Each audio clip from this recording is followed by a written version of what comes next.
Bonjour et bienvenue dans ce parcours sur la création.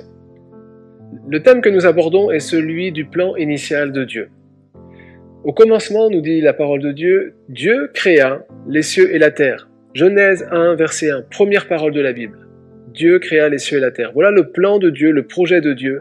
Dieu veut créer les cieux et la terre parce qu'il a l'intention, et on le découvre ensuite, de placer dans cette création l'homme et la femme créés à son image.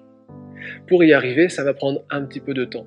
Un peu comme lorsque tu attends un enfant ou qu'un couple attend un enfant, il apprend la nouvelle et dans ses priorités vient tout de suite la préparation de ce lieu d'accueil pour l'enfant à venir. On va refaire la décoration de la chambre, peut-être on va choisir une chambre.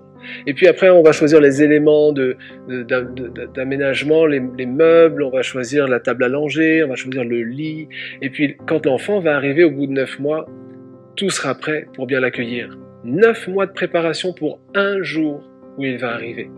Dieu fait la même chose. Son intention, c'est de nous accueillir, nous placer dans le jardin d'Éden. Et pour ça, il va prendre le temps de préparer l'environnement, de préparer la création. Premier jour, Dieu crée la lumière. Pas de vie possible sans la lumière. Et une fois qu'il a regardé cette première journée, qu'il a vu les effets de cette première journée, Dieu dit c'est bon. Deuxième jour, Dieu sépare les eaux d'en haut des eaux d'en bas. Les eaux d'en haut sont en fait rassemblées dans des nuages, comme on les connaît aujourd'hui, et c'est la pluie qui est retenue et parfois relâchée. Et puis les eaux du bas, c'est les océans, les mers qui sont répandues et qui recouvrent toute l'étendue de la terre.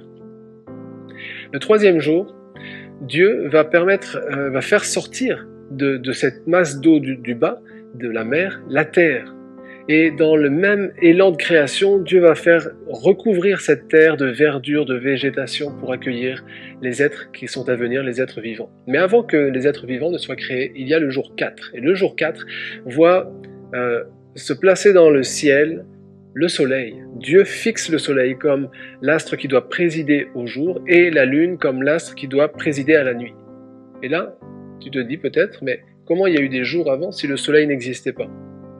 Normalement, il y a un matin, un soir, c'est le soleil qui définit ça. Eh bien, c'est une question qu'il faut se poser. Et clairement, la Bible, quand elle parle de jours dans la création, parle d'étapes de temps, de périodes de temps pendant lesquelles Dieu a opéré. Il y a eu un début à cette période, une fin à cette période, un matin, un soir.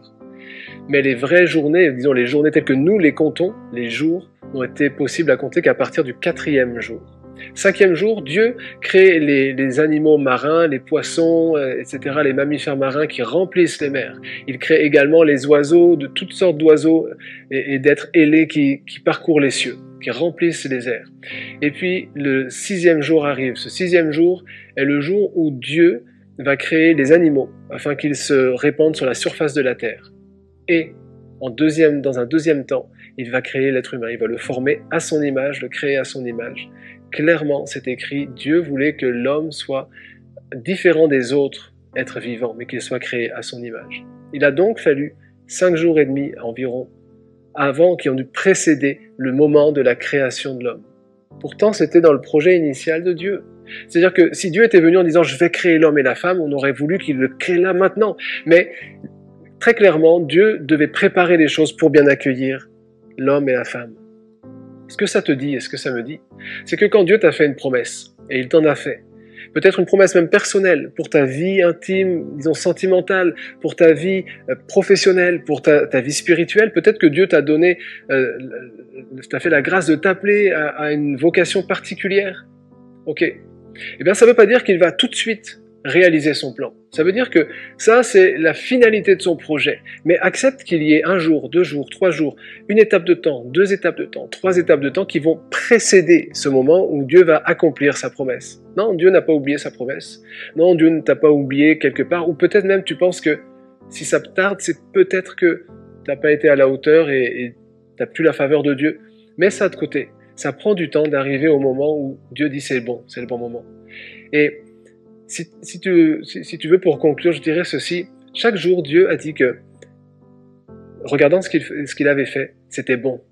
C'était des bonnes choses. Mais à la fin, après avoir tout créé, la Bible dit, dans Genèse 1, verset 31, qu'il vit tout ce qu'il avait fait. Et voici, cela était très bon. C'est bon de vivre chaque période qui précède l'accomplissement de la promesse de Dieu. C'est bon, même si c'est dur parfois, c'est bon. Mais ce qui est très bon, c'est quand tout est accompli et que tu as persévéré jusqu'à la fin, afin de voir la promesse de Dieu se réaliser dans ta vie. Dieu forme des projets. Entre dans ces projets et laisse-le l'accomplir et les amener jusqu'à leur terme.